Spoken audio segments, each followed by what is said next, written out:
seem to be so long, though. It will pass quickly, and will dream away the nights. Go, Philostrate. Prepare the youth of Athens for merriments. This isn't a funeral, and sadness has no place here.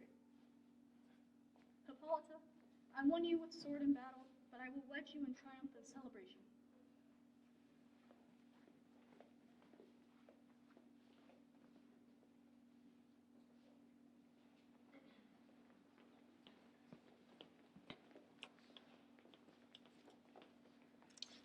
Is all our company here? You were best to call them generally man by man according to the script. All right, here's the scroll of every man's name, which is thought fit through all of Athens to play in our interlude before the Duke and Duchess on his wedding day at night. First, good Peter Quince, say what the play treats on, then read the names of the actors, and so go to a point. All right, our play is the most lamentable comedy and the most cruel deaths of Pyramus and Thisbe. A very good piece of work, I assure you, and merry. Now, good Peter Quince, call forth your actors by the scroll. Masters, spread yourselves. Nick Bottom, the weaver, ready. Tell me my part. You, Nick Bottom, are set down for Pyramus.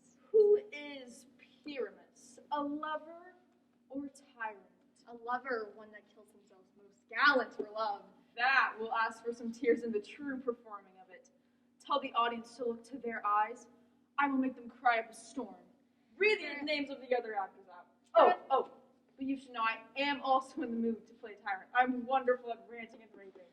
The raging rocks and shivering shocks shall break the locks of prison gates. That was lofty. Now read the other names of the actors out. But you should know that was in a tyrant style. A lover's style would have been more condoling. Francis Flute, the bellows mender. Here, Peter Quince. Flute, you must take Thisbe on you. Who is Thisbe, a wandering knight? It is the lady that Pyramus must love. Nay, Faith, I don't want to play a woman. I have a beard coming. Whatever, you shall play in a mask, and you may speak as small as you will. If I may hide my face, let me play Thisbe too. I'll speak in a monstrous little voice. I'll be Pyramus and Thisbe. Thisbe. Oh, Pyramus, my lover dear. I'm your lady Thisbe, No. You must play Pyramus and you Thisbe. Well, proceed. Robin Starveling, the tailor. Here, Peter Quince. You will play Thisbe's mother. Tom Snout, the tinker. Here, Peter Quince. You will play Pyramus's father. I will play Thisbe's father, Snug the joiner. You will play the lion's part, and I hope here a cast-off fit. Have you the lion's part written down? Pray you, for it be given me for in slow study. You may take it up on you as you go, for it's nothing but roaring. Let me play the lion too. I will do any man's heart good to hear me. I will roar, that I will make the Duke say, let him roar again. Let him roar again. And you shall do it too terribly that you would frighten the ladies and the duchesses, and they would shriek, and that would be enough to hang us all. That would hang us, every mother's son. I grant you, friends, that if you were to frighten the ladies out of their wits, they would have no more discretion but to hang us. But I will aggravate my voice, so I will roar as gently as any baby nightingale. No, you must play Pyramus. He's a handsome, gentlemanly man, and you must be the one to play him. Well, I will undertake it. Masters, here are your parts. Learn them by tomorrow night and meet me in the palace forest a mile outside of town. We will rehearse by moonlight, and our play shall stay a secret. I pray you. Fail me not. Peter Quince, the scrolls. Oh, right. We will meet, and there we will rehearse most obscenely and courageously. Take pains, be perfect. Adieu.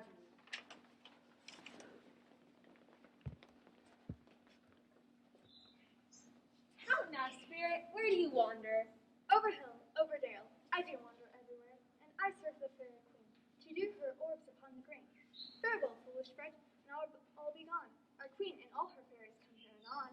The king plans to have his revels here tonight, so be careful the queen doesn't come within his sight. King Oberon is jealous and angry about her adopted changeling, a lovely boy stolen from an Indian king, and a jealous Oberon would have the child to serve him in Rome, the forest wild. Either I'm the sacred shape in making quiet, or else you're the shrewd and knavish spite, hard robbing good fellow.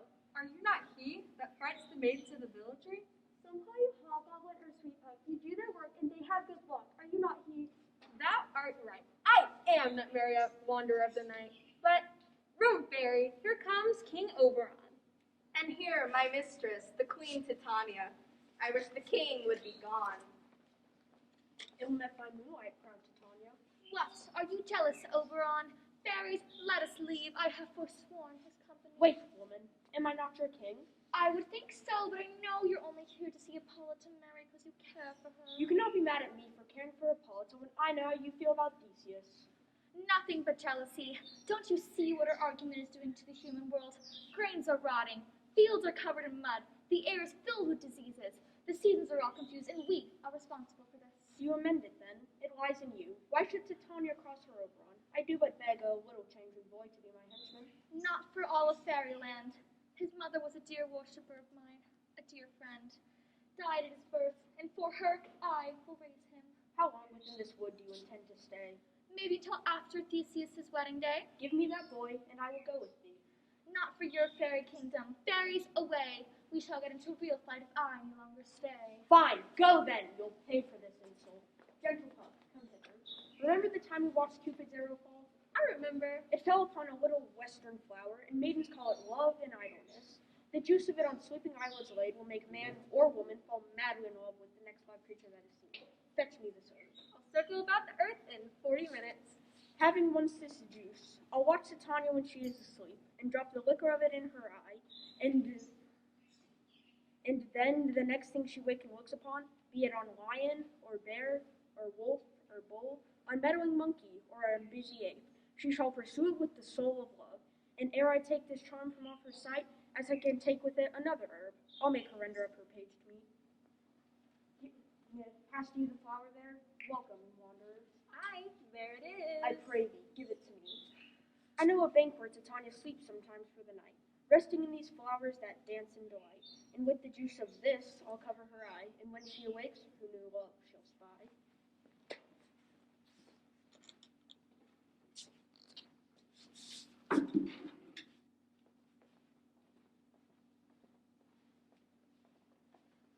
Come now, a fairy song.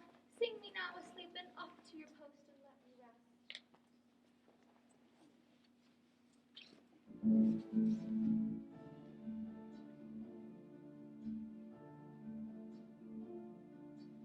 Spotted snakes with double tongue, thorny hedgehogs be not seen. Newts and blind worms do no wrong, come not near our fairy queen. Fill a man with melody, sing in our sweet lullaby. La la la la lullaby, la la lullaby.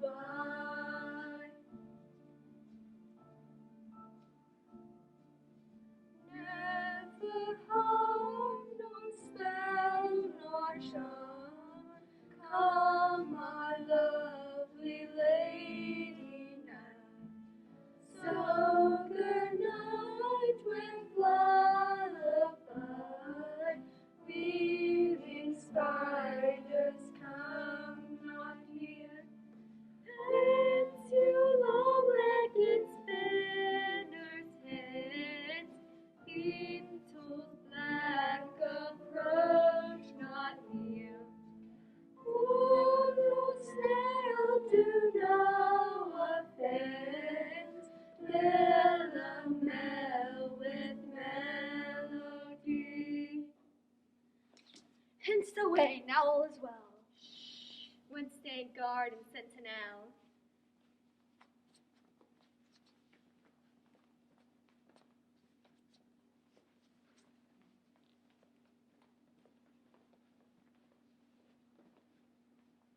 What thou see when thou dost wake, do it for thy true love take. when thou wake, it is thy dear. Wake when some vile thing is near.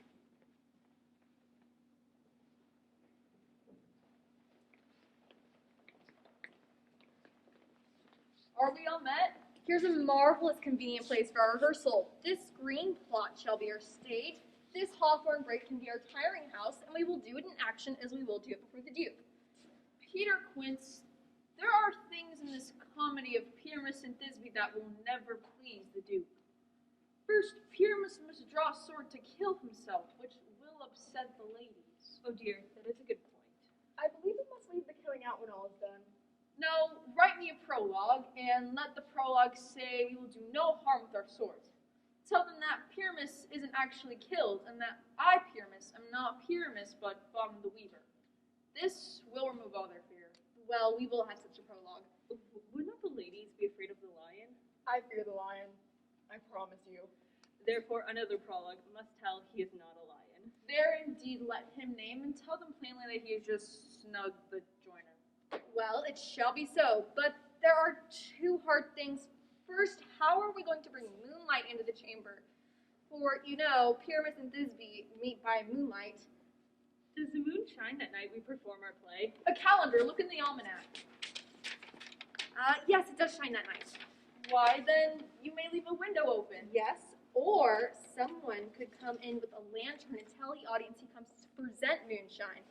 Then there's another thing. We must have a wall in the great chamber. For, you know, Pyramus and Thisbe, says the story, did talk through a chink of a wall. You could never bring in a wall. What say you, Bottom? Some man or another must act as the wall, and let him hold his fingers like this. And through that cranny shall Pyramus and Thisbe whisper. If that may be, then all is well. Come, sit down, every mother's son, and rehearse your parts. You begin when you have spoken your speech and enter into that break, and so everyone according to his cue. Well, well, well. What rustics have we swaggering here? So near the cradle of the fairy queen. What? A play torn? I'll be a listener, an actor too, perhaps, if I see cause. Speak now, Pyramus. Thisbe, stand ready. Thisbe, the flowers have odious, No. sweet odorous. It's odorous. Odorous, sweet smells. Like you, my dearest Thisbe dear. But hark! A voice! Stay thou but here a while, and by I will reappear. The strangest Pyramus that ever played here. Do I speak now? Yes, for you must understand. Pyramus goes but to check a noise that he heard, and is to come again.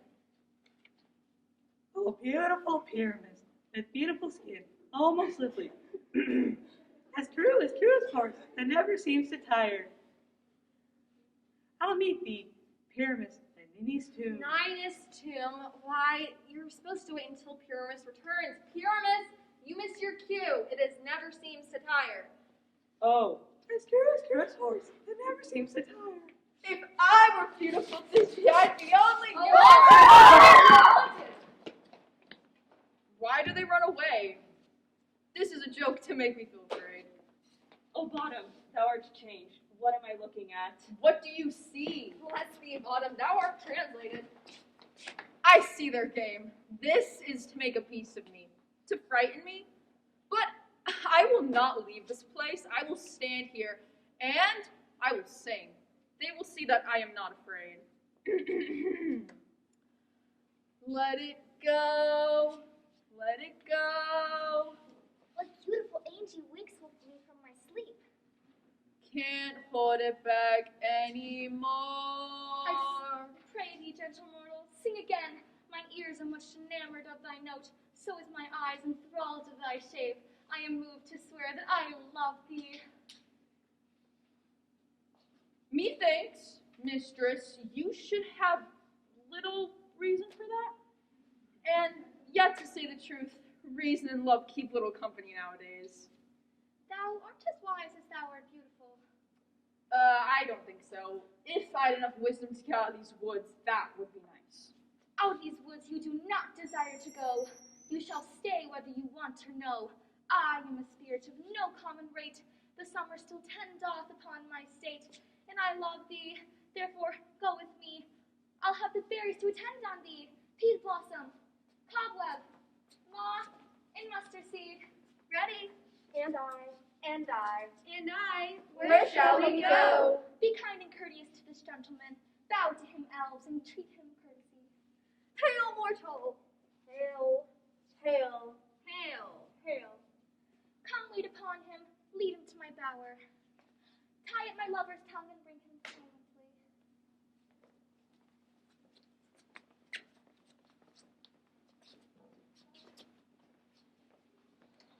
I wonder if Titania has awakened, and what it was that first came to her eye. Here comes my messenger. How now, mad spirit? My mistress with the monster is in love. While she was sleeping, a crew of simpletons, rude mechanicals that work in Athens, were met together to rehearse a play intended for the great Theseus' wedding day. The stupidest of them, a man playing Pyramus, stepped away from the group. I gave him a donkey's head. When he came back out, the men ran away screaming as fast as their legs could carry them. It was right then that Titania woke up, and straight away she fell in love with the beast. This falls out better than I could have hoped. I'll to my queen and beg her change when boy, and then I will her charmed eye release. From monster's view, in all things shall be peace. Notwithstanding, haste, make no delay. We may effect this business yet ere day.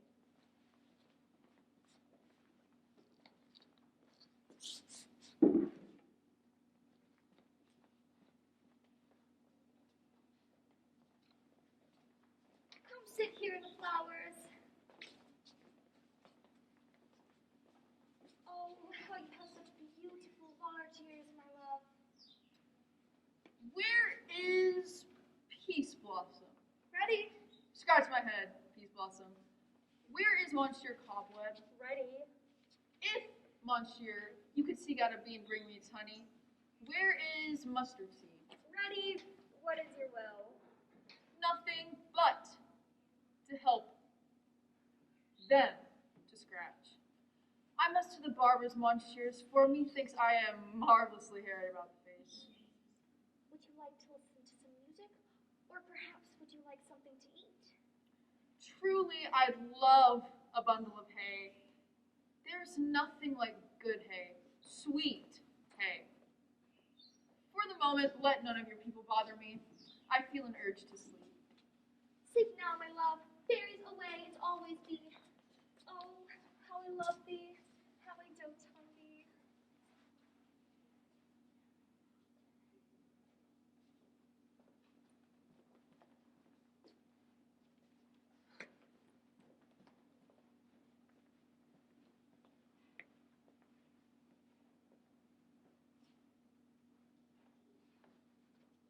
Welcome, sweet puck.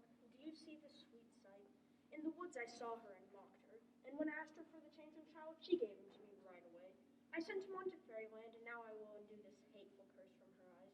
Take this transformed head from this Athenian man. He'll return to Athens and think no more of the night's events and as the fierce vexation of a dream. But first, I will release the fairy queen. So be as thou dost want to be, see as thou dost want to be. Dian's bud or Cupid's flower hath such force and blessed power. Wake you now, my sweet queen. Oh, my Oberon, what visions have I seen? I thought I was enamored of a beast. There lies your love. How come these things to pass? Oh, how I loathe him now. Silence a while. Puck, fix him ere he wakes. Now, when thou wakest with thine own fool's eyes peep. Music. I hear music. Play on, music. Come, let us prepare to dance at the wedding of Duke Theseus. Fairy king, listen and mark. I do hear the morning lark.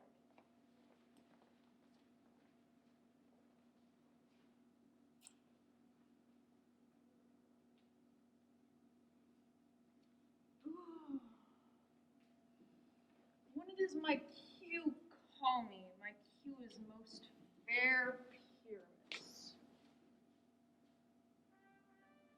Peter Quince. Flute. Snout. Starveling? Have they really all run away and left me asleep? I have had a most rare vision. I have had a dream. You would not believe the dream I had. no, I would be a fool to tell people what I thought I was. I thought I had...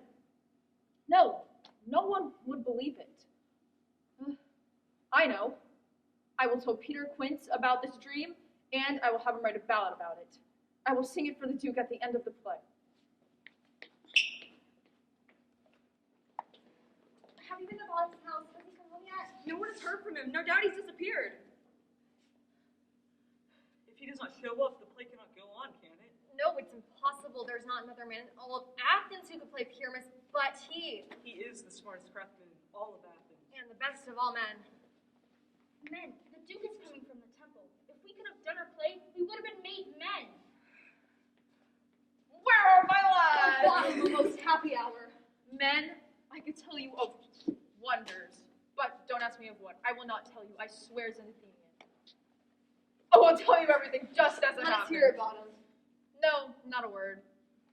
The only thing I'll say is that the Duke has finished eating dinner. Get your costumes ready and make sure everyone has their parts rehearsed. The short and the long of it is that our play is preferred. Yes! Okay. Be sure that Thisbe's clean clothes and the lion sharp nails. Make sure everybody has fresh breath. No more words. Away!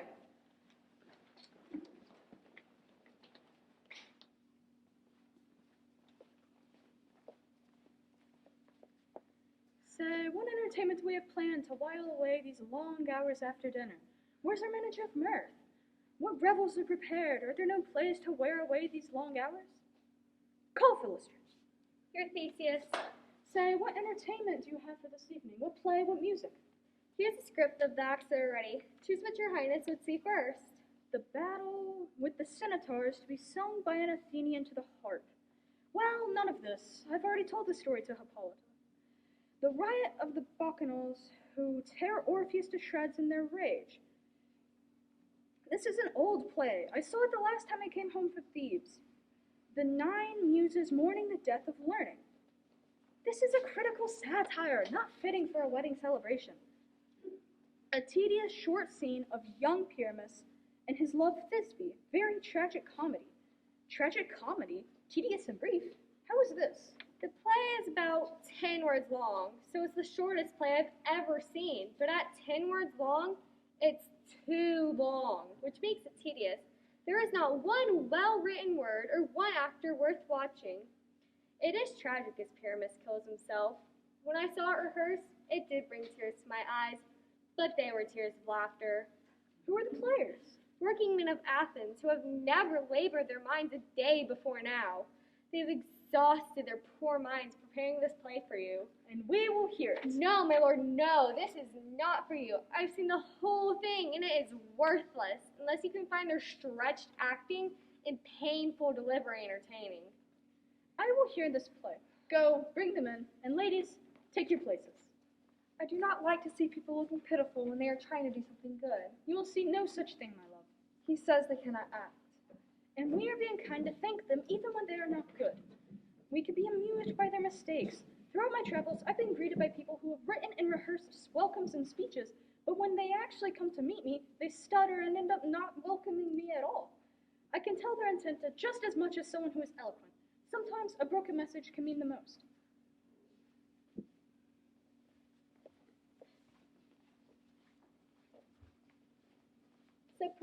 So please, your grace, the prologue is prepared to begin.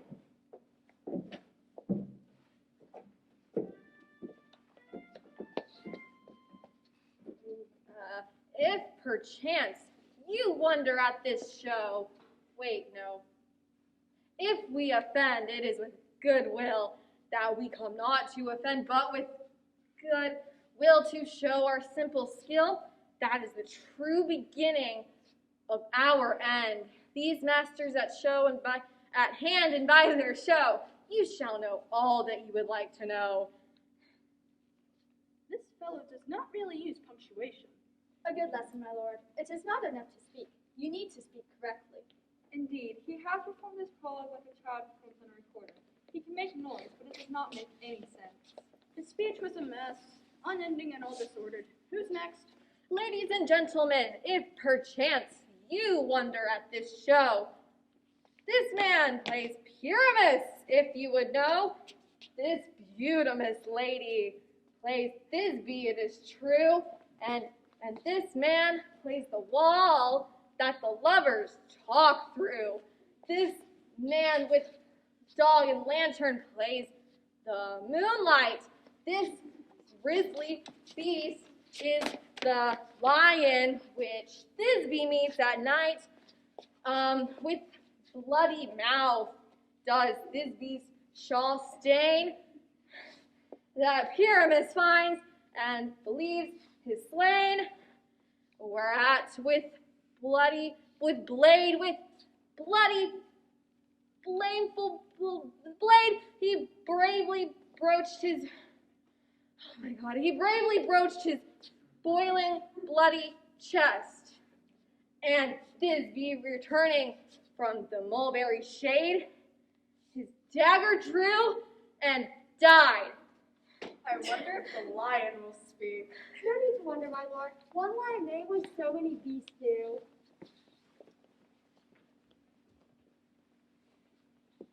In this same interlude it doth befall, that I, when snatched by name, present a wall, and such a wall as I would have you think, that had in it a crannied hole or chink, through which the lovers, Pyramus and Thisbe, did whisper often very secretly, this loam, this rough cast, and the stone doth show, that I am the same wall. The truth is so. And this the cranny is, right and sinister, through which the fearful lovers are to whisper. Do you desire brick and mortar to speak better? It is the wittiest petition that ever has been. Pyramus approaches the wall. Silence! Oh, grim-looked night! Oh, night, with hue so black! Oh, night, whichever art, when day is not. I fear my Thisbe's promise is forgot, and thou, O wall, O sweet and lovely wall, that stands between her father's ground and mine, and thou, O wall, O sweet and lovely wall, show me thy cheek to blink through with mine eye. Thanks, courteous wall. God shield thee well for this. But what see I? No Thisbe do I see. Oh, curse you, wicked wall, for whom I see no bliss. Cursed be thy stones for thus deceiving me. The wall, methinks, being alive, should curse him again. No, in truth, sir, he should not. Deceiving me is Thisbe's cue. She is to enter now, and I am to steer through the wall. You'll see. Oh, wall, often I've heard down my moans, for parting my bear, Thisbe and me, with lime stones and hearing it up in thee.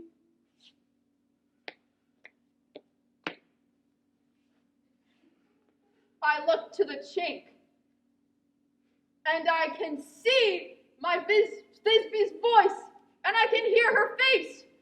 Thisbe? My love, thou art my love, I think. Think what you will. I am thy lover's grace. Oh, kiss me through the hole of this vile wall. Kiss the wall's hole, and your lips and all. Will you, at Ninny's tomb, meet me straightway? Tide life, tide death, I come without delay. Here come two noble beasts in, a man and a lion.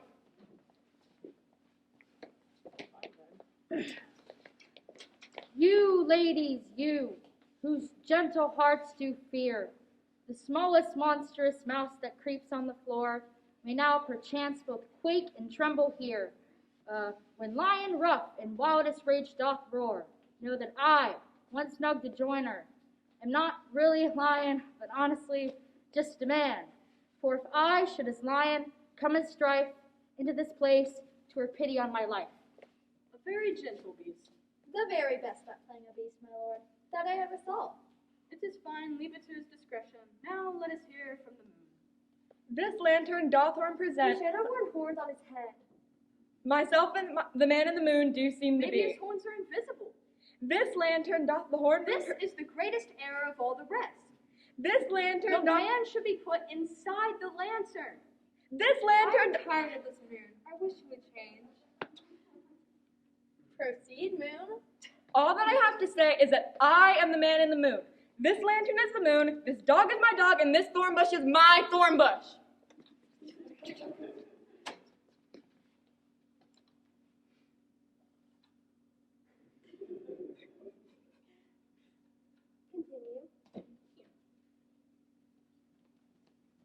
Oh, silence. Here comes Thisbe.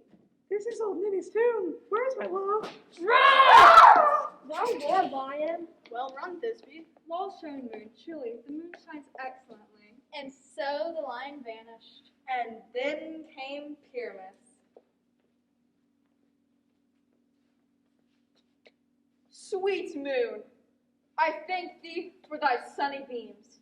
I thank thee, moon, for shining now so bright, for by thy gracious goals and glittering gleams, I trust to take truest of Thisbe's sight. But what's the eye? Eyes! Do you see? How can it be? O dainty duck, O dear, thy mantle good? What stained with blood? Oh, fate! Come, come! Cut thread and quail, crush, conclude, and quell! This acting could make you sad. Be true my heart, but I pity the man. Oh, wherefore nature didst you lions frame? Once lion vile hath here destroyed my dear. That is, no. That was the fairest dame that lived, that loved, that looked, and that liked with cheer. Come, tears confound, out, sword and wound, into the chest of Pyramus. Aye, that left chest, where the heart does hop.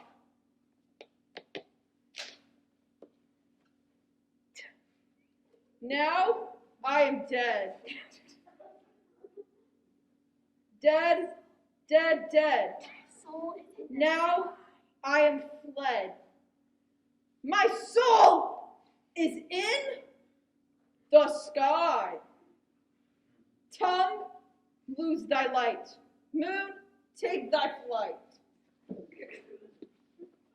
Thus I die, die, die, die, die, die. Maybe with the help of a surgeon, he might yet recover. How is it that the moonshine is gone before Thisbe comes back and finds her love? She meets him by starlight. Here she comes, and her passion ends the play. Oh, and she has spot him already with those sweet eyes. Asleep, my love. What did my dove? Oh, Pyramus, arise. Speak, speak. Quite dumb. Dead? Dead? A tomb must cover thy sweet eyes. Those yellow calcic peaks are gone. Come, trusty sword. Come, blade, with chest and blood and brew.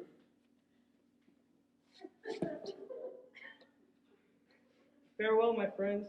Thus Thisbe ends. Adieu. Moonshine and Lion are left to bury the dead. Aye, and Wall too. No, assure you, the wall is down that part of their fathers.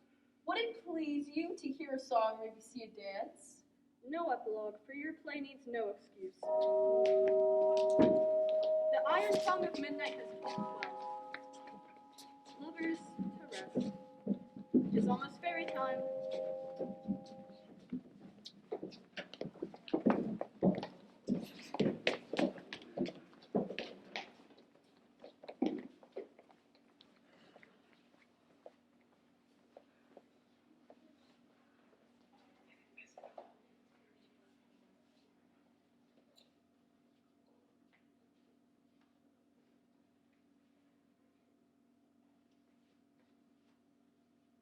How is it the time of night that the graves all gaping wide? Everyone lets forth his sprite, in the church ways past to glide. And we fairies that do run, by the triple Hecate's team, by the presence of the sun, following darkness like a dream, now our frolic, not a mouse, shall disturb this hallowed house. I am sent with broom before, to sweep the dust behind the door. Through the house give gathering light, by the dead and drowsy fire. Every elf and fairy sprite hop as light as bird from briar. And this ditty after me, sing and dance it trippingly. First rehearse the song by rote, each word a rambling note. Hand in hand with fairy grace, we shall sing and bless this place. Now until the break of day, through this house each fairy stray, and to the best bride bed will we, which by us shall blessed be, and shall all the couples three ever true in loving be. With each field do consecrate, every fairy take his gate. With sweet palace we shall bless this place. And the owner of it blessed, ever shall in safety rest. Trip away, make no stay, meet me all by break of day. If we shadows have offended, think but this, and all is mended, that you have but slumbered here, while these visions did appear, and this weak and idle theme, no more yielding, but a dream. Gentles, do not reprehend, if you pardon, we will mend. And as I am an honest puck, if I have unearned luck, now to escape the serpent's tongue, we will make amends ere long, else the puck a liar call. So good night unto you all.